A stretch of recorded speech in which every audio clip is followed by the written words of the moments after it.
Let's make it a good day. Coming up today, my friends, Lizzo loves Minneapolis. No, I mean she really loves Minneapolis.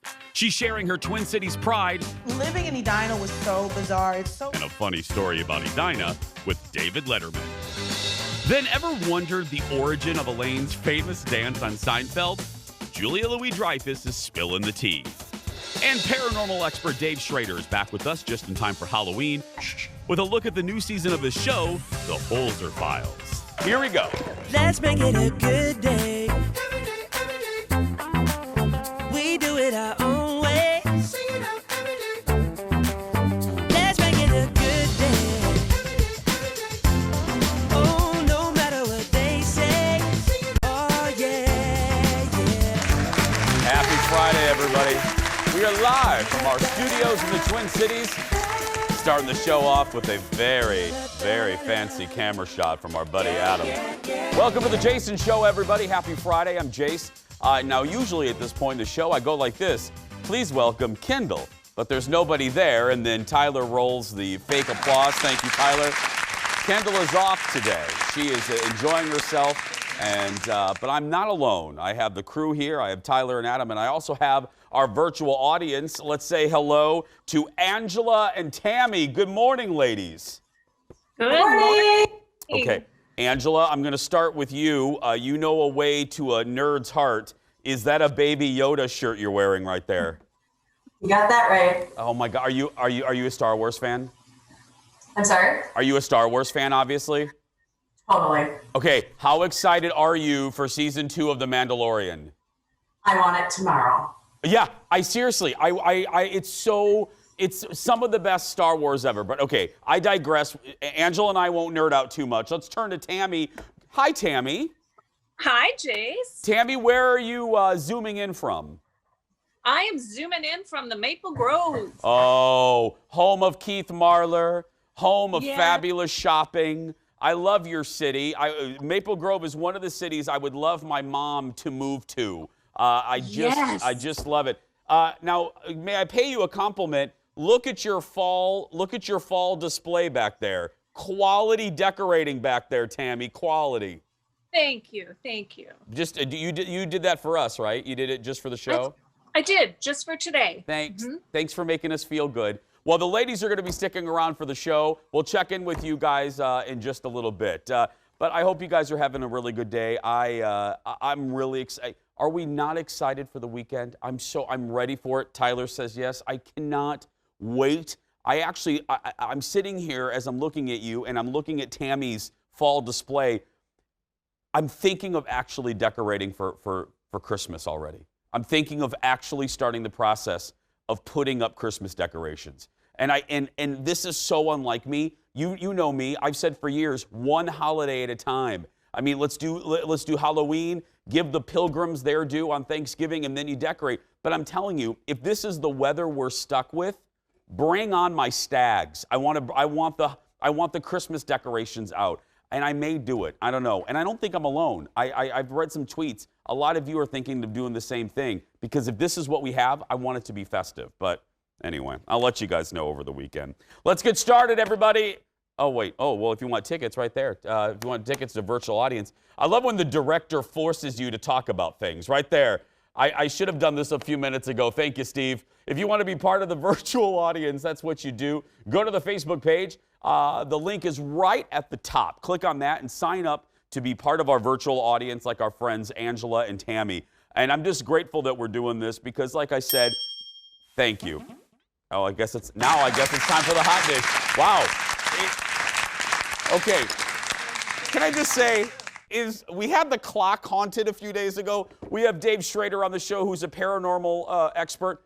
Is the control room haunted today? I mean, things are just firing. Why don't we just roll the open for Fox 9 News at 11? I'm waiting for that to come up. Anyway, well, Steve wants me to do the hot dish, so let's get going. We're getting a sneak peek of what Adele may be like on SNL this week. See, something else to look forward to. She's hosting for the very first time, and as always, NBC put out a little teaser. Let's look at that. Hi, I'm Adele, and I'm hosting Saturday Night Live this week with musical guest Her. Wait, her or her? No, Or Her. Oh, Her?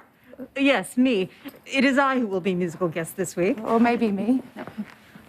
I'm. Hi, I'm Adele, and I'm hosting Saturday Night Live this week with musical guest Her. Right, so tune in. It's fit to be wicked. I'm sorry, bad idea. That was a bad idea. Fail. Oh, my God. No worries, girlfriend. Okay, now that is good. Wow, I'm loving these. Just right back to me. That was Kate McKinnon and Her as the musical guest. She looks so. Doesn't she look different? She with the mask and her getting healthy and her weight loss. I never. Adele could be walking down the aisle at Target, and I would not know that was Adele until she said hello to me, and then I would instantly know. Be like, hello, I'm at Target. But I wouldn't know who. She looks fantastic. And I can't believe, reading that script, I can't believe that she's never hosted before. I actually kind of thought that she was a host before, but I don't know. And again, I'll repeat what I said earlier in the week. The fact that she's hosting isn't accidental. I think she's going to do some new music, or at the very least, go on tour again. And I'm begging you, if she does go on tour, get tickets. I know a lot of friends regretted not going the last time. It is one, her and Michael Bublé, I say this about a lot, they fill the stage, and that's hard to do for a solo performer, to fill the stage. Bublé does it, and Adele does it. You don't need firecrackers and fire and brimstone and Ozzy. You don't need any of that. You just need her with the microphone, and she's fantastic. So that's this weekend, this Saturday on NBC. Let's go to the audience. Angela and Tammy, you guys love Adele? Love Adele. Okay. Yes, love. Have either of you seen Adele live? No. No. Okay, you both are I call a date. Yeah. Okay, you both are coming with me. The minute she goes on tour, you're coming with me. Deal. Okay, write that Great. down. I'll sign whatever piece of paper. Write it down, and you're coming with me Right the here. next. Got it. Yes. Thank you. Angela, get a contract out. Fill out a contract for me, and I'll sign it. Got it. Got it right there. Look at her. Thank you. I'll come over in a little bit as soon as the show's over and sign that. Whose dog's Okay. Somebody's dog's barking. Angela. That's me. Angela, Yeah, I tried. does your dog not know we're on TV, Angela? She don't care. She wants the attention. Exactly. Don't we all? We'll check in with them in just a little bit. Next in the dish, yesterday we showed you a couple of clips from David Letterman's interview with Kim Kardashian West. Now, I watched all but one of this season. Yesterday, I watched the episode with Lizzo. Before we say anything else, I got a text message from pre-Ted, Carl, producer Carl, who loves Letterman as much as I do. He sent me a text and he said, you have to watch Letterman and Lizzo. Carl loves Letterman. Well, he was right. She talks a lot about the Twin Cities and throws just a little bit of friendly shade at one of the suburbs. Look at this.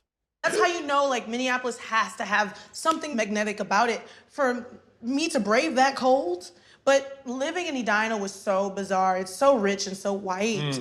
And it's the type of town where, like, if I have an afro, they'd be like, oh, your hair looks fun. And I'd be like, what's so fun about my afro? And I worked at the McCormick and Schmick. And I remember, I'm from Detroit, so we say salmon instead of salmon.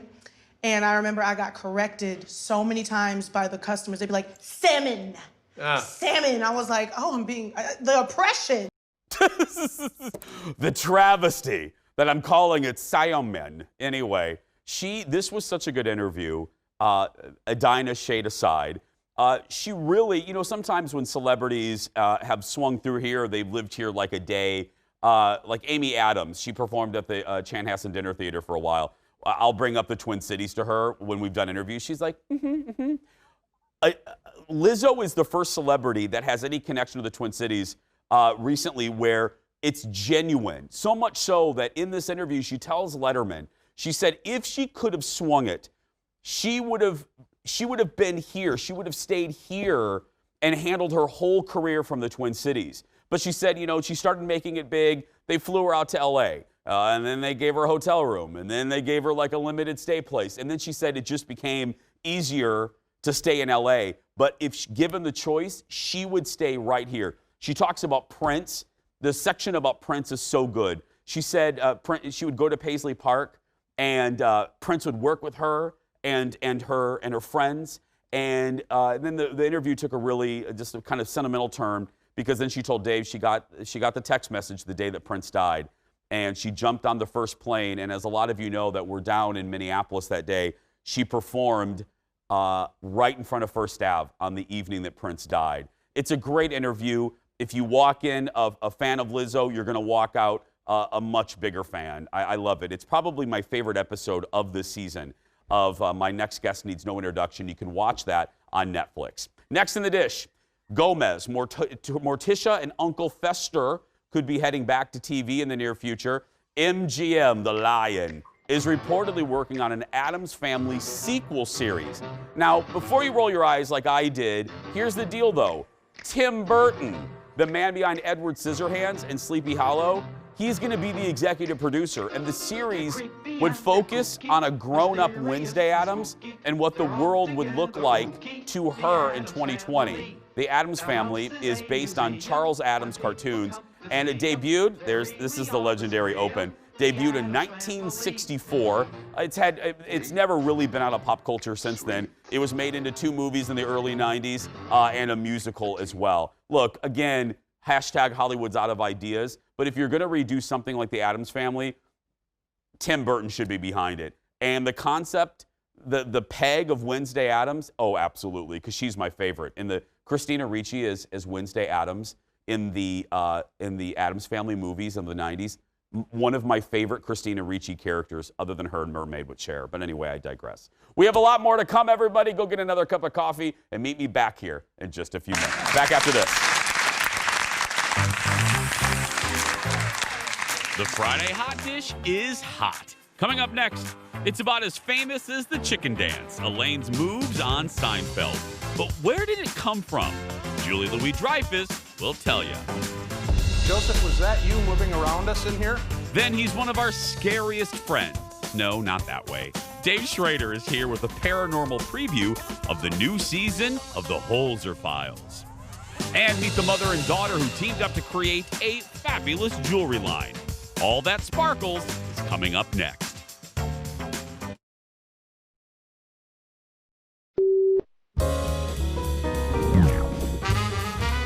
Were you like one of those kids that was politically involved, like interested in all that stuff? I loved it. I mean, I was a part of the Congressional Youth Council, and we went to D.C., and one of the things that you got to do was go to Congress, watch Congress in session, and then meet your state rep. But I didn't want to meet my state rep. I wanted to meet Ted Kennedy. Oh. So, yeah, but that was against the rules, but I kind of broke the rules and snuck into his office. Oh, how do you sneak into Ted Kennedy's office? Not well. His secretary literally could have turned me in because that was so against the rules. But instead, I didn't get to see Ted, but she gave me a Massachusetts state pen. So. You got a pen. I got a pen. But here's the thing about that pen. The thing about that pen, though, is everybody thought that I got to meet Ted Kennedy. I see. And that's what's most important, right? That's what's most important. Welcome back. Octavia Spencer with Jimmy Kimmel. She grew up in Alabama, far away from Ted Kennedy's district. That's right. More late night for you. Julia Louis-Dreyfus was on with Fallon last night, and he asked her about, those dance moves on Seinfeld, the Elaine, and how she came up with it. Look at this. This is how it happened. The writers wrote this script. I got it the night before the table read, right? And it said, Elaine dances weird, but they didn't say how or anything. So I thought, so I got in front of the mirror and I tried out a couple of movements that I thought looked horrible. Yeah. And then I came down to the kitchen and my husband was there and my mom was visiting at the time. And I said, okay, guys, tell me which one of these is worse. And I did it for them. And they chose that one, and that's the one that I did in the show. And the thing that most people don't know is that, of course, there's music playing when you watch that episode, Elaine is dancing to music. But when we actually shot it, we couldn't play music because all of a sudden those herky-jerky movements would have been to the beat. I couldn't separate it. You know what I mean? Yeah, you'd If be you too think on of- rhythm. Yeah. Oh, And it had gosh. to be completely off rhythm. And that's just a way of me defending myself. So you don't think that I really dance like that. I actually do have a little bit of rhythm. I do not. Here's the scene right here. This is basically, I will admit, me at any gathering. I know the stereotype is that gay guys can dance. I don't fit that stereotype. I look like a broken toy or the hula dancer that you find on a dashboard. I'm not quite like Steve Martin in The Jerk. I can find the beat, but somewhere in the song, I lose the beat. And then anyway, let's go to our audience. I hope they have rhythm. Angela, can you dance? Trying. Oh, nice, Angela. See, and not only did I got more than an answer, I got actual dance moves. Tammy, do you have any rhythm? Tammy, do you have any rhythm? I don't know. Let's see. Yeah. Well, okay. I have to hand it to you two. See, Legit. I mean, this is real good. I mean, normally I would just get an answer. Y'all are providing world-class dancing It's via Friday, Zoom. man. I mean, It's on the house. I mean, you two really do deserve Adele tickets when she comes. I'm just saying. I mean, you're an overachiever, you two. We'll check in with you. Yeah, this has been recorded. I can use this. Is this considered like a factual thing where we can? Yeah. I mean, I can hold this against you, right? Yeah, and then I can hold your dancing against you because this will live forever on YouTube. That's okay, because my husband's excited that I actually chair dance because that's the only dance I do. Yeah, well, chair dancing is still activity. It's still dancing. Thanks, ladies. We'll check in a little bit. Next in the dish, Tom Hanks may have his next award-winning performance. This is so good. He plays a Civil War veteran who travels the country telling the news. Here's a clip from the trailer for News of the World. Hey! Stop! Stop! I'm not gonna hurt you! Do you understand English? Dog jeg kan godt Friend. Says your name is Johanna Leonberger. Indians took you when they attacked your family 6 years prior. Her mother, father, and sister were... well, they passed.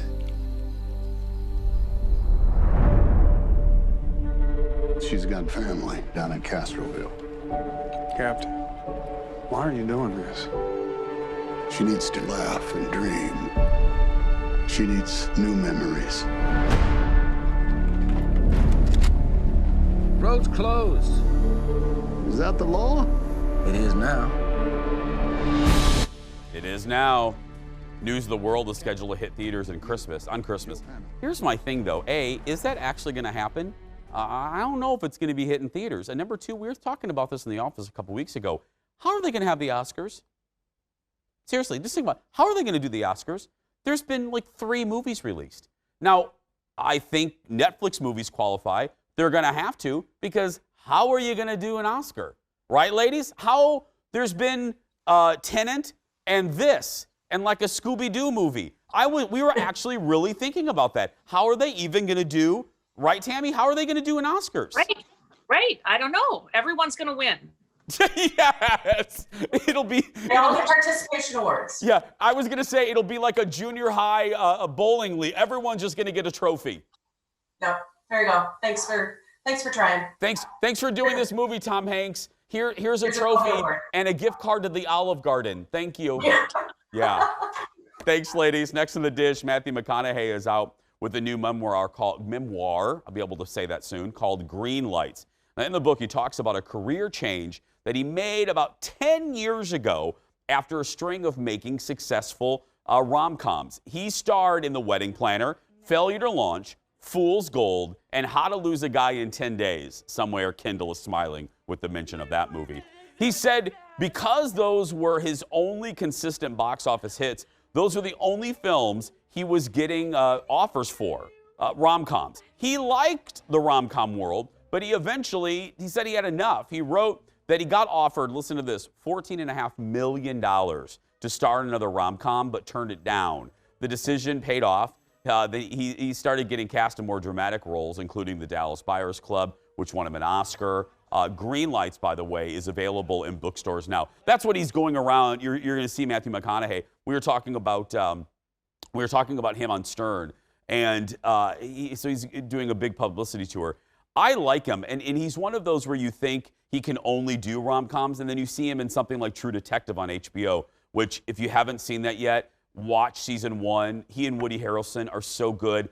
Avoid season 2 like a monkey showing its teeth to you. There's no reason to watch that crap on toast. It's a horrible, horrible second season. And then season 3, it's all right. It's like vanilla ice cream. It's fine, but you still need a little caramel to it. So watch 1 and 3, avoid season 2 of True Detective. You guys like Matthew McConaughey, Tammy, Angela? Yes. Yeah. Yes. Well, thank you for not pausing on that one. Thank you for not. Have you guys seen True Detective? No. I tried. Oh, did you? Angela, you tried? Yeah, I tried. I couldn't get past the first or second episode. I don't know why. Did you watch the first season? That's the one I couldn't get through. Okay. Yeah, it is, thinking back to it is a little slow. Somebody has mail.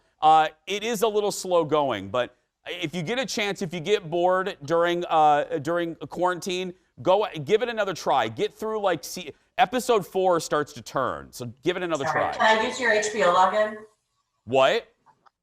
Can I use your HBO login? Yeah. Mine's expired. Oh, Okay. sure. Let me go ahead and give it to you. It's Jason. I'm just joking. Next in the dish. Breaking news, the events and the dialogue that happened on Laguna Beach may have been staged. Adam just passed out. Kristen Calamari was on a podcast this week looking back at the reality show that made her famous. And she said some of the scenes were coached by producers. And she continued, they were heavily edited, everyone. She said in some scenes, you can see them looking at their phones. And what's the big deal about that? That's actually producers texting them lines to say. They would also have them go in an audio booth and record random lines for no reason, only to edit them in the show later on. She said she didn't realize how much producers were manipulating them. Yeah, this is what turned me off of, I've never watched that, whatever. And that's what turned me off on that Sunset Strip or, Ted, what's that show? Selling Sunset. I'm not going back. Look, I'm not naive. I know that the Real Housewives, and I like Real Housewives. I know that that's not real, but they're not feeding them a lot of lines. Yes, the parties that they go to are staged and all that stuff, but I don't know. I don't like that. I don't like that at all. I'd rather give me some scripted TV. Just give me some scripted TV then, and I'll watch that. Don't tell me it's reality when it's not reality. Just saying. Anyway, still ahead, everybody. Kendall checks out a local jewelry company run by a mom and a daughter. But coming up next, I'm very excited. It is the season coming up. We love the paranormal. Ghost hunter Dave Schrader from the Holzer Files is back, talking about season 2 of his Travel Channel show. Get ready to be scared. Turn on the lights. We'll be right back, everybody, on this Friday. Stay with us.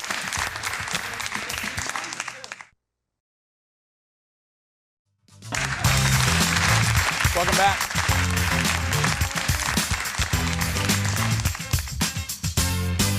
Our first guest loves to do things that would scare the living daylights out of me any given day of the week. He stars in the Travel Channel show The Holzer Files, where he investigates the true hauntings from the case files of Dr. Hans Holzer. Here's a clip from the new season.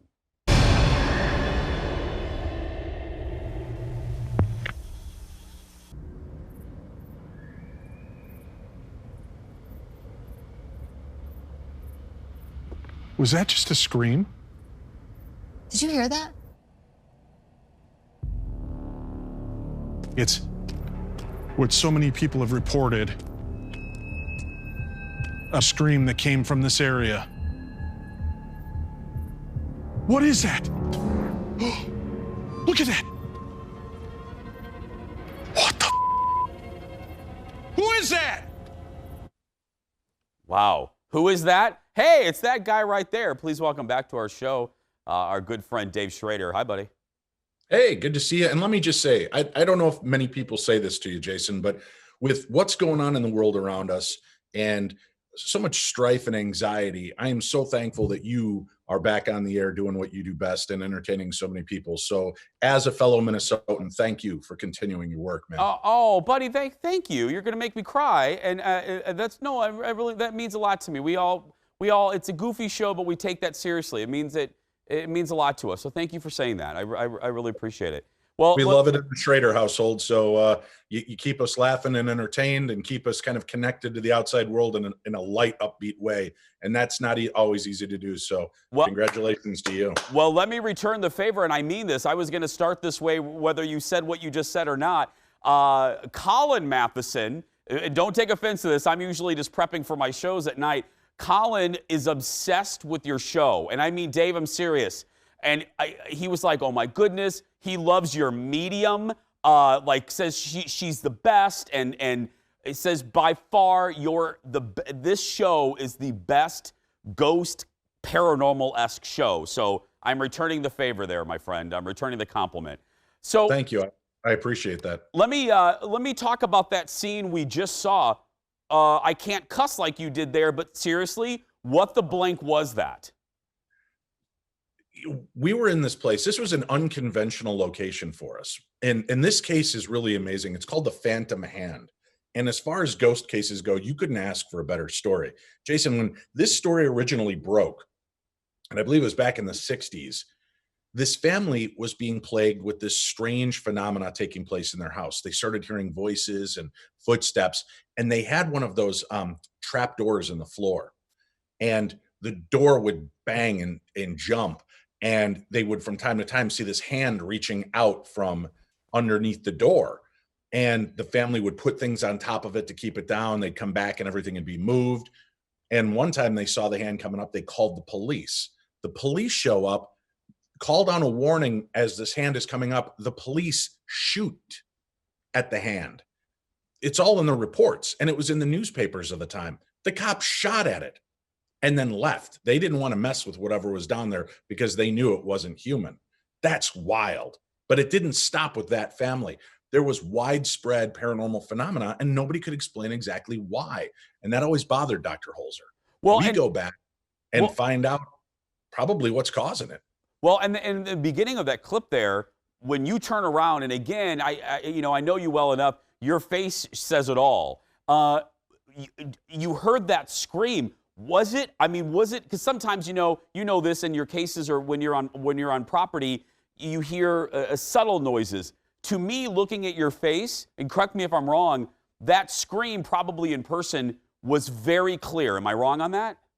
Oh, it was really clear, and it was terrifying. When you're in a dark location, and we're at this railroad station setup, and you hear a woman's blood-curdling scream, my blood ran ice cold. And that's saying something as a Minnesotan. I was terrified in that moment of what was going on. And then I saw what was a fully formed shadow figure walking directly in front of me. I want to reverse a little bit. Obviously, the show is called The Holzer Files. I mentioned Hans Holzer. Can you give a little Reader's Digest for people that are maybe new to the show? Sure. Who was Hans?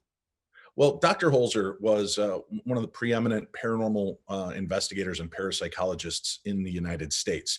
His journey began in the 50s, 60s, 70s, 80s. Right up until his death, he was still looking into cases up to 2009.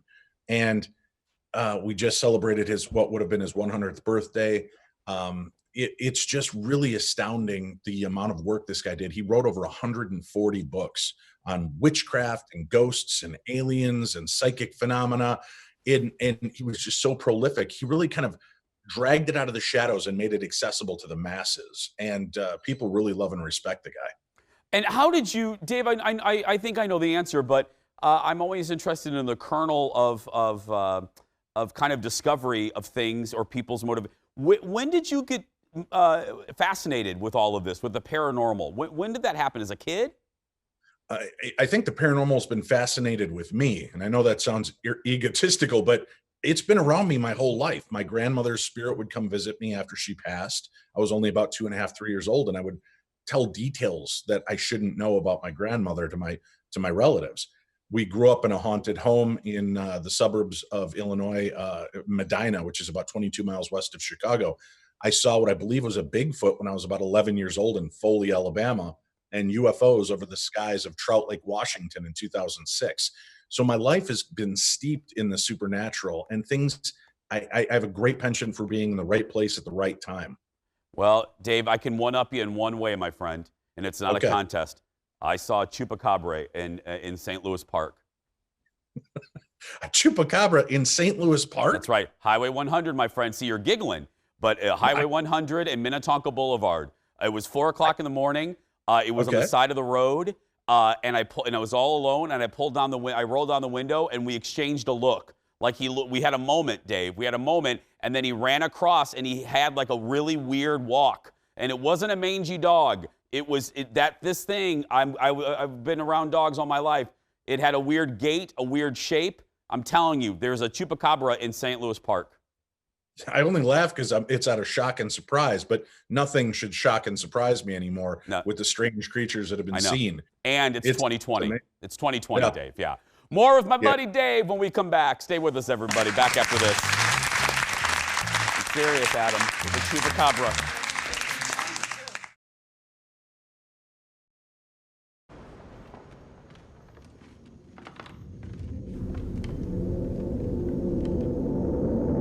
I keep hearing, get out of my house. Get out of my house. I don't want you people in my house. I've told you this time and time again. Shh. Lottie, is that you? What? What the is that? Well, there's another question for us. What the blank is that? That is a clip from the Holzer Files on the Travel Channel. We're back with paranormal investigator and our good friend Dave Schrader from the show. Dave, okay, here we go again. I'm setting you up. What was that? Well, that was actually a scene from season 1. Yeah. When we investigated Lottie Peck. And this was a really interesting story. You've got a house where this girl was believed to be disabled, and the family kind of shunned her, kept her living in the attic. Just a pure horror story. At one point, she got desperate, and to try to get out, she used her candle to try to burn the wooden block on her lock, and it set the attic ablaze, and she died, unfortunately. Her spirit hung out in this house and would kind of torment people, but they realized that it only tormented them when they wouldn't acknowledge her. When they were having birthday parties for the son, if they wouldn't invite Lottie, rain would start coming down from the ceiling in their house. There were no pipes leaking. There was no water overflow. But as soon as they would invite her or acknowledge her, paranormal activity would cease. So they actually got a painting of Lottie and they hung it in their house. And from that point forward, they just lived and coexisted with her. But as soon as the activity stopped there, activity began on a property very close by that turned out to be a relation of Lottie Peck. And the young man there had become disabled from the waist down and was kind of treated poorly by his family as well. We did an investigation and caught some remarkable activity there. So it's interesting how each story kind of leads to another section. It's like chapters in a book as you uncover what's going on in the realm of the paranormal. Dave, what's the general consensus with experts like yourself? Is it, do the spirits, are they connected to person or place? There is no consensus. I mean, it seems everybody's kind of got their belief systems. The overall and overarching kind of concept now is I don't think that they're tethered to any one place. But if you enjoy a place, you want to go back there. That's why we may see grandma's ghost at her childhood home as a child. But we know she died at the age of 89, 2 states away. But if I'm going to make my presence known, Jason, believe it or not, it's not going to look like this. I'm not going to be bald, gray Dave. I'm going to be fluffy wham hair 1985 Dave with my hoop earring and my torn blue jeans. That's how I'll plan on haunting you. So if anybody else is going out and you see a ghost that looks like this, it's a demon in disguise. If it's got fluffy hair and a gold earring, that's the real me. So you'll know the difference. So I think that the spirits take the visage of how they want to be remembered or how they want to be seen. And sometimes they try to be scary to maybe fend people off from their property or homes. Sometimes they're very warm and inviting. Let me take a spin, a different type of spin on the question of, hey, Dave, what's the scariest thing you've ever seen? Let me phrase it like this. Okay. There is a scene in Paranormal Activity, and I'm not joking with this one either. There's a scene in Paranormal Activity that still haunts me to this day and caused me to not sleep well, and this is no joke, for about 3 months. And that is the scene where the couple is in the bed and the paranormal activity pulls the sheets from the bed. Have you experienced anything like that? Just pure terror, not just visions, not just the ghost in the corner, but something where the spirit literally does something with an object like that? For me, I've had things move, I've seen things, but nothing that was terrifying in that aspect. I did look at video that a colleague of mine caught. They were investigating this elderly woman who was having a lot of horrifying activity. The spirit seemed to be kind of molesting her in a sense, just, constantly poking and prodding, yanking her hair. And if you were terrified by that scene in Paranormal Activity, they had a camera set up in her room. They were out 2 rooms away kind of watching as the night went on. And as she's sleeping, they saw the sheet on the other side of the bed lift up, and then as though something rolled up against this woman. And then you heard her start to whine, like she was uncomfortable, like somebody was hurting her. And that was one of the more chilling moments I've ever seen in any of the evidence that's been presented to me. I've had strange things happen. We moved last October from a house we were renting just about 2 blocks from here. And we had strange things happen. And on the last night, the only room that was not ready to go was where my home radio studio is. I wrapped up my radio show, hung up my headphones, and I heard somebody walking around. And at first I thought it might be my wife or kids. And I'm like, wait, no, it's a weeknight and it's a school night. They're all over at the other house sleeping. So I called the cops. They came. I cracked the window. I told them how to get in through the garage. They did a sweep of the house. They found nothing. So we're in my room talking about how weird it was. And they're like, well, maybe, the house is empty now. You're just hearing things settle. And all of a sudden, all 3 of us heard footsteps walking around in my kitchen. And the 2 cops were like, hold still. Yeah. We're going to go check it out. They went, checked it out, came back, and they said, let's all get out of here. And that was it. So that was a really weird moment. Time to move, Dave. Time to move. Dave mentioned radio. Support Dave. You can listen to his radio shows, Darkness Radio and Midnight in the Desert, and also watch the Holzer Files, of course, on the Travel Channel. Thank you, my friend. Always a pleasure. Thank you. Keep doing what you do, Jason. Thank you too, my friend. Next Thursday, watch the premiere. Support Dave. Still ahead, Kendall goes on the search for some new jewelry. Does she find it? She does. We'll be right back.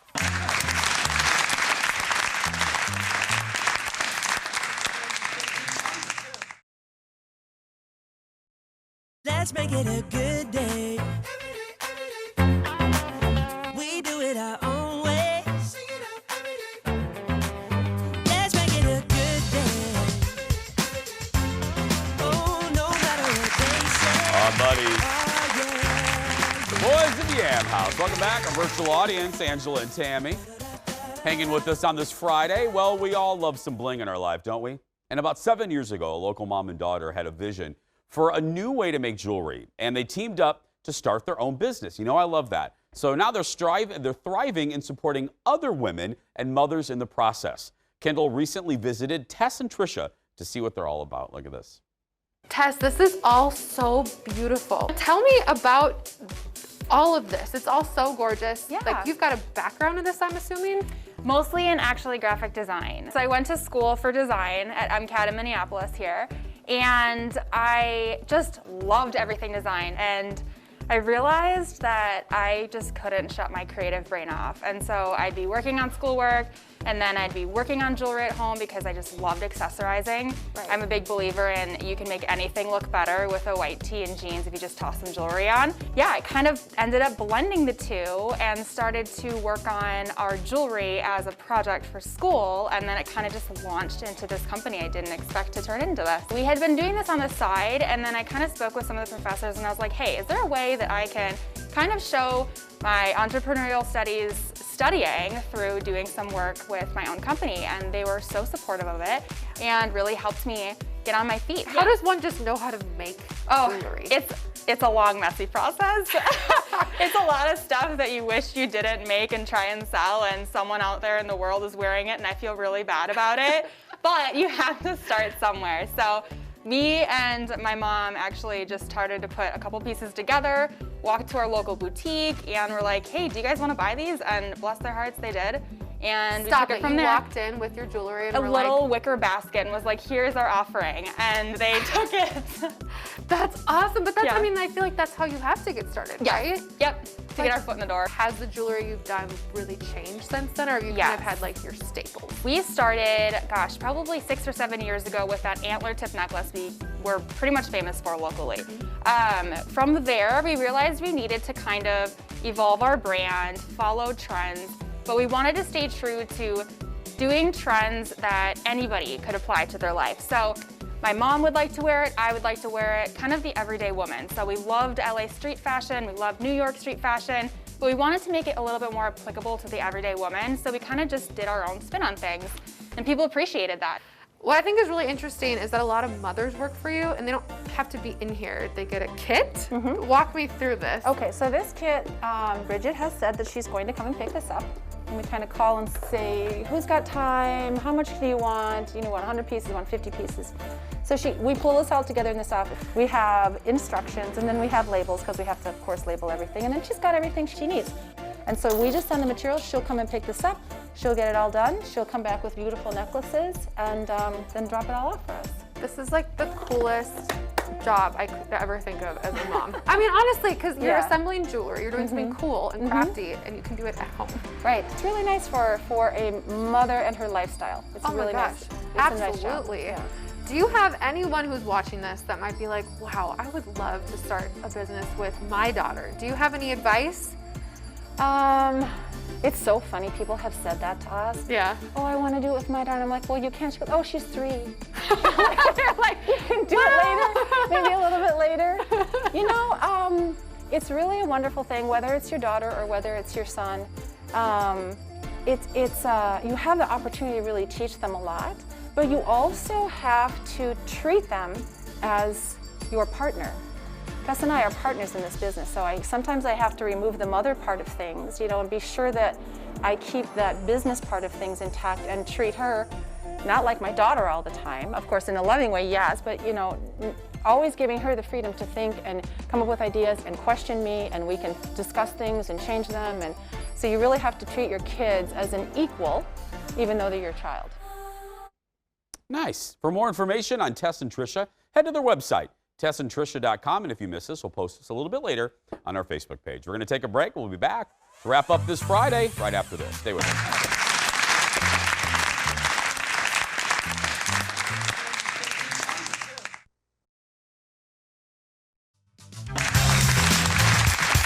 Welcome back. Oh, is it Friday yet? It is. You can watch our show on YouTube. If you miss us live, subscribe to our channel right there. To search for The Jason Show on YouTube. Hit that subscribe button. We would sure appreciate it. And if you want to be notified when we upload brand new episodes, hit that bell and you'll get a really nice little reminder. Here's a reminder. We'll be back right after this.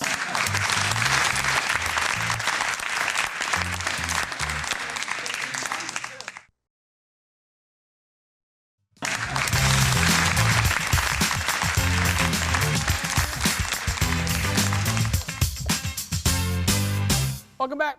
Wrapping things up on this Friday. Let's check in with our audience, our virtual audience one more time, Angela and Tammy. Ladies, as always, thank you for hanging with me today. Especially since you two are my only friends today. Well, I mean, I have Adam and Tyler, but I mean my on-air friends. Thank you for having us. Okay, so remember, me, you two, Adele. It's a date, okay? Yes. Yeah. Yes. That's good. You got that? Do you have the contract written? Do you have it ready? I want to see it one more time. Where's the contract? You got that written for me? Yeah. Okay. I'll come over right after the show and sign it, and then it's a deal. Okay. I'm right on the way to Pine Loft. Perfect. Thank you, ladies. Have a great weekend.